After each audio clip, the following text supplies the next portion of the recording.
Okay, if you're moving around, you're staying with us here for social platforms, producing content for where people are, or the art of war with ad blockers is over in Mitter. But our next session here is all about that journey that consumers take that quite often misses out the homepage. How do we get people through social feeds to arrive at the content that we've created and which we value? And to help us with that decision and to understand that is the president of NowThis in the USA, Athan Stephanopoulous. Athan. Thank you. Thanks a lot. Good afternoon, everybody. I know you're probably a little bit tired. It's late in the day, but hopefully we'll keep you awake for at least 25 minutes. I'm going to spend a little time talking about this concept of the distributed media model. Many of you have maybe heard of NowThis, many of you maybe haven't. Just to quickly start, some recent announcements. NowThis actually just aligned about 2 months ago with a number of other digital media properties that are fully focused on the distributed model. And we formed a holding company called Group 9 Media, of which Discovery and their international group invested $100 million into these 4 brands. And each of them are very category focused, whether it's about lifestyle, exploration, obviously animal activism, and of course, NowThis in the news sector. So let me walk you through a little bit. Maybe if you don't know what NowThis, quite simply, NowThis is news for young people. We do this through the lens of video. And so what better place to start than with some video?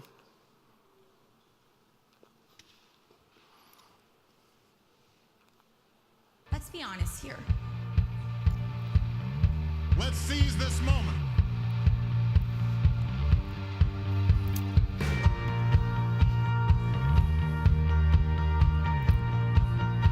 There's a million reasons why I should not run for office, but I'm doing it. Make running mean something. What are we going to do to accept Syrian refugees into the United States in the upcoming years? No American will be forbidden from serving the country they love because of who they love. We bailed out Wall Street. Now it's Wall Street's time to start helping the middle class and working class in this country. Met a particular girl and asked her, why aren't you in school? And what she said to me completely changed my life. She said, it's my week of shame. Over 60% of gun owners agreed with us. NRA members agreed with us. We convinced everybody but the United States Congress. Okay, you got to see this guy. Oh, I don't know what I said. I don't remember. Climate change is real. It is happening right now. If I had worried about who liked me when I was your age, I wouldn't be married to the President of the United States. I've used birth control, and not just the rhythm method. You know what happened, actually? I saw the bomb. The guy's like, don't step on that, it'll kill you. I bet it doesn't.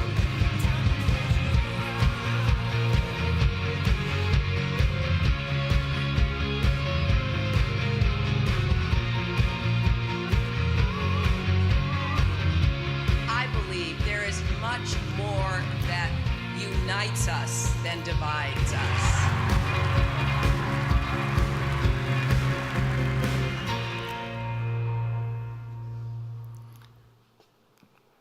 So let's jump into this a little bit and talk about kind of a range of things of what is this distributed media model? What are the macro trends that we're seeing? Essentially, why should publishers be thinking about this?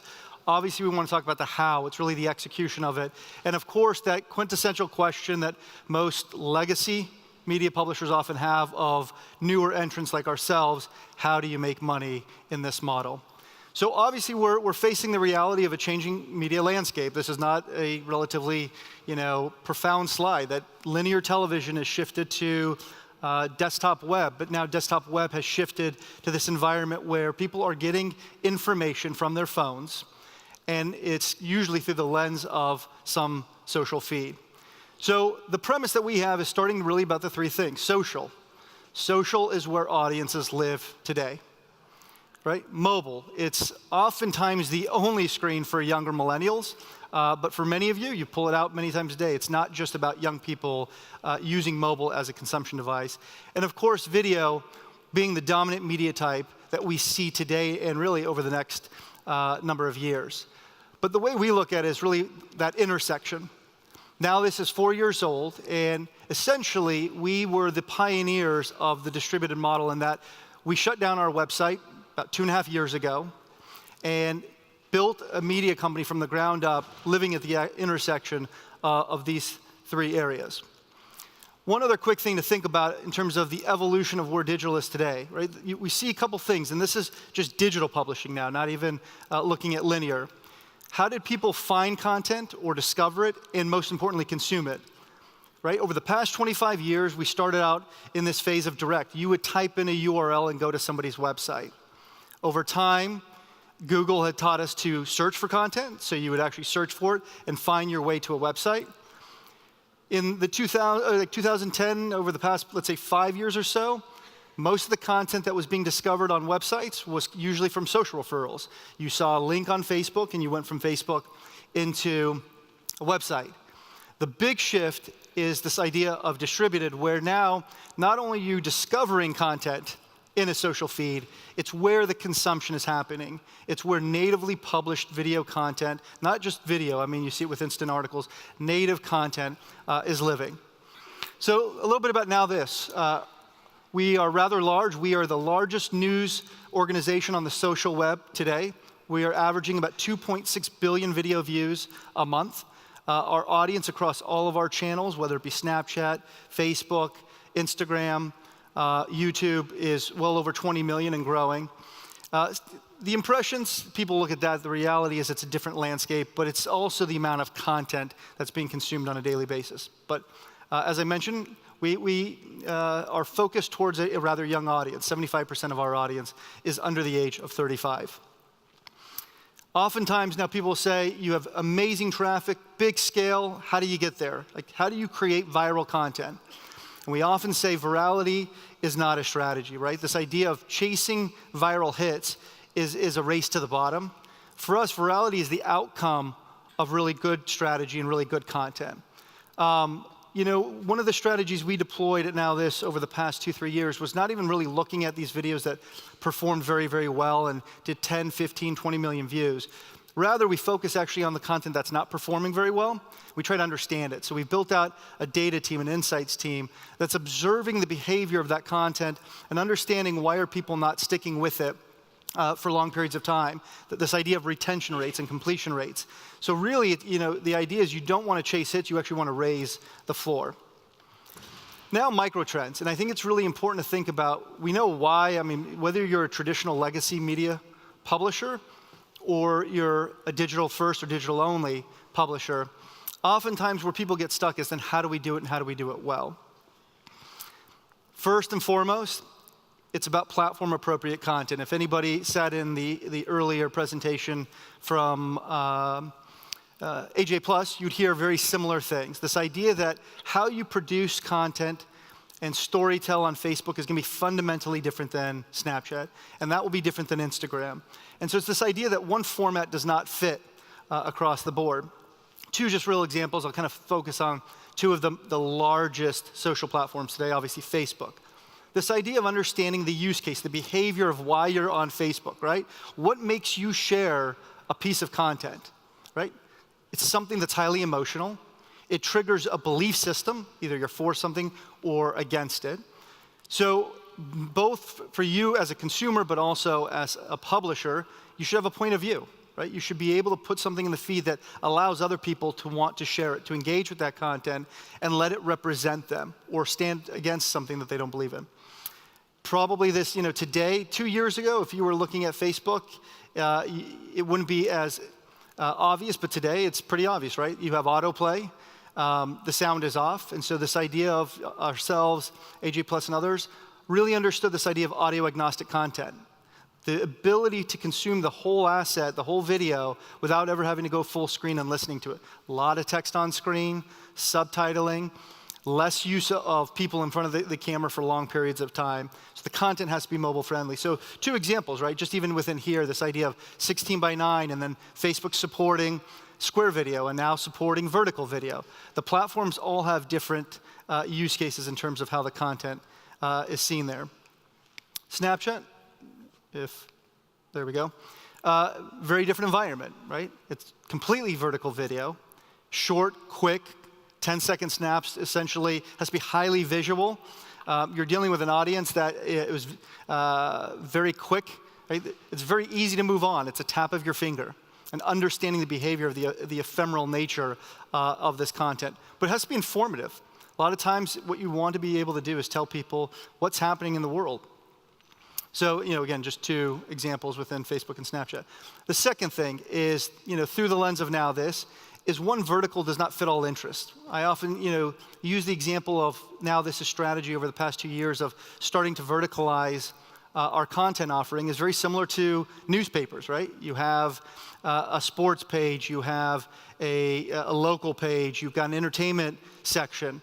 And that's what we did here, is that if you are one publisher trying to put all of your different content into one feed, it's very hard to build an audience. So one of the strategies that we built out over the past few years was this ability to find what our audience was engaging with, what topics, what interests.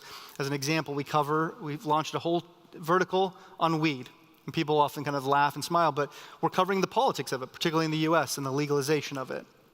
So just kind of quickly, in terms of understanding our brand and our audience on each of them, each vertical has its own kind of editorial mission. Here we're trying to humanize the news on politics, both within the United States, but globally, is trying to hold elected officials to account.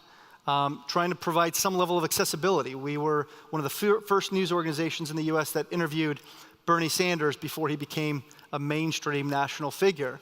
We had interviews with the President of the United States, with the Vice President, that were garnering 30, 40 million views on very policy-driven topics, which demonstrated that, yes, young millennials care about politics.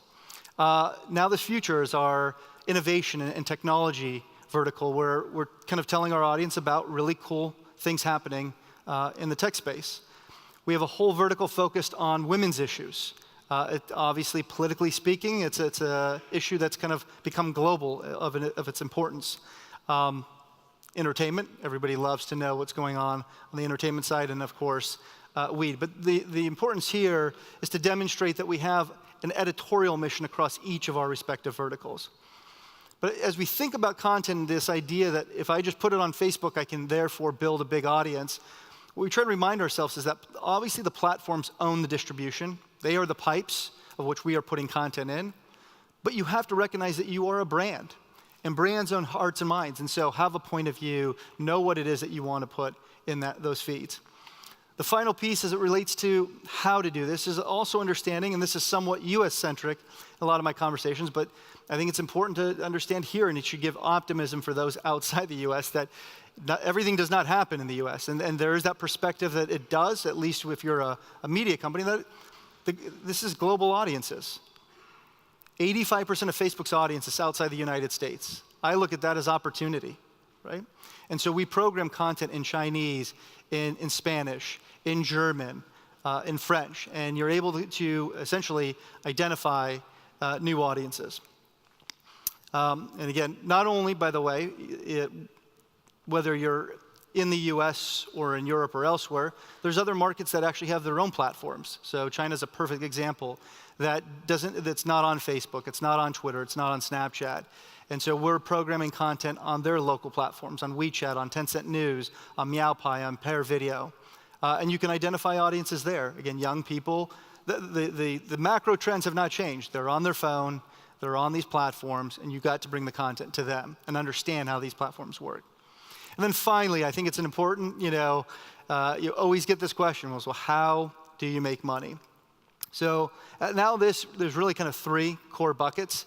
The largest one, well, I'll show you an example here momentarily, is branded content. What we've demonstrated is we've built out a branded content arm that goes out and it creates and produces video for brands and uses our distribution and our audience as the distribution network for the advertiser.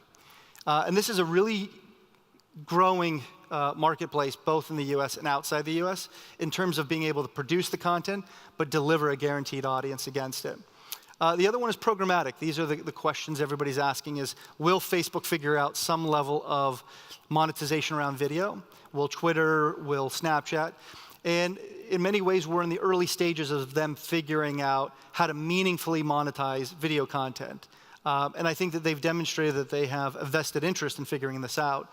And again, one of the areas that I think you'll see opportunity grow. And of course, lastly, is I think licensing. This is where you're seeing a lot of opportunities for digital publishers to actually go in reverse and go back upstream and going to linear. You can test content on social, build an audience around it that eventually makes itself in mid-form or long-form, whether it's on YouTube or to go to television for that matter. So there's licensing opportunities. So I wanted to show you one example of our branded content to demonstrate that this is not about just simply throwing a brand and running a commercial, but about impactful storytelling. Our key ingredient that we put into every batch of soup that we make here is love and hope and passion.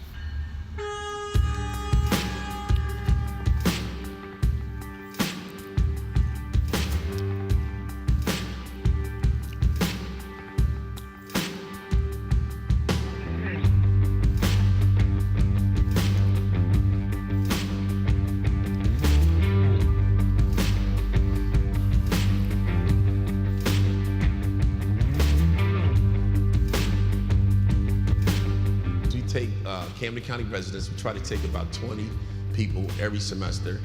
We train them for 17 weeks, we give them their safe certification, basic culinary skills, people who don't have the funds to go to school, people that are just looking for opportunity and some hope.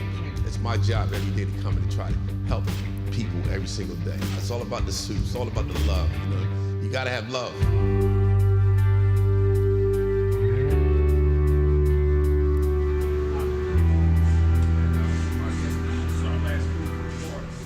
I went to jail when I was 21. I never knew how to cook, but everything happens for a reason. He's a breath of fresh air every day when I come in. He's the hardest working guy I got in the building. He's nonstop, 24/7. It was the biggest chance we took, but it was the best thing we could have did in Cathedral Kitchen.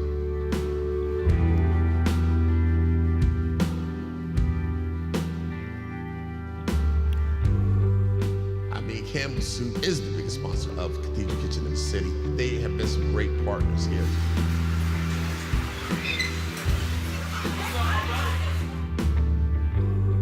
I mean, there's some great people, just, you know, having some rough times in their life, you know, down in their luck a little bit. I sit down with them every night. I come in the dining room, they know me. You know, hey chef, what's for dinner tonight? You know, I'll be there. I'm like, okay. We don't let them know that, you know, just because their situation is bad right now, or not where they wanted to be, that they're still people, we still care about them. So it's like we're family, you know? We try to make this like a 5-star restaurant for the people. It's hectic, but we all like family in there, we getting it done. Just being able to give a person nice soup, nice, warm, comforting soup, means a lot. I won't be where I'm at today if it wasn't for Cathedral. So here's a very effective example. This video was part of a 8-episode series we did with Campbell's of telling really powerful stories, right? And so it's the story that matter, right? It's about stories that move. And that video did about 10 million views, of which most of it was distributed organically because it was great storytelling that our audience otherwise didn't care that it was branded content, but was really emotionally moved. Final piece, as I'm running out here in the final seconds, is just to leave you with this. Similar to how we talk about that matrix of mobile social video, when it comes to distributed media, and the one area I didn't spend too much time talking about is tech, but it's really about the intersection of these three things. And it's understanding that it's good content, good storytelling, using data and insights that come from the behavior of the platforms that you're on, and oftentimes either investing or licensing other technology that's helping you distribute and measure the performance. And it's really that intersection that kind of highlights the scalability and the opportunity that exists within distributed media. Thank you. I've got 6 seconds left. I don't know if that leaves us time for questions. Yeah, I think we can take a question if we have one. Do raise your hand if you've got a question, and we'll do our best to take it. So, gentleman down here, I think, is first.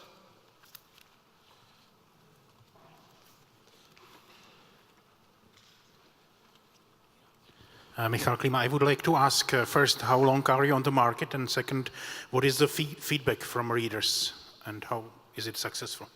Thank you. So we've been around for 4 years. We launched late in 2012, so just hit our 4-year anniversary. Up to this point, we have no written content, so it's all video. And I think that we know that our audience is deeply engaged given the scale that we've achieved. Again, we've got the largest reach on the social web as a news organization in terms of pure scale for video. And you know, video views is one driver as a KPI. But again, it's, you know, when you start to get very nuanced, it's about the performance of that content, the completion rate. How long are people staying with that video? Not simply did they come in and then leave. Okay, might just squeeze in one more gentleman here.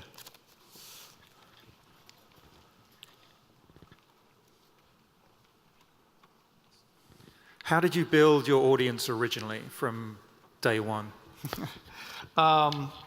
It takes a bit of time. There's no special sauce to it. The one thing I would say is, you know, you naturally early on put some spends to build an audience.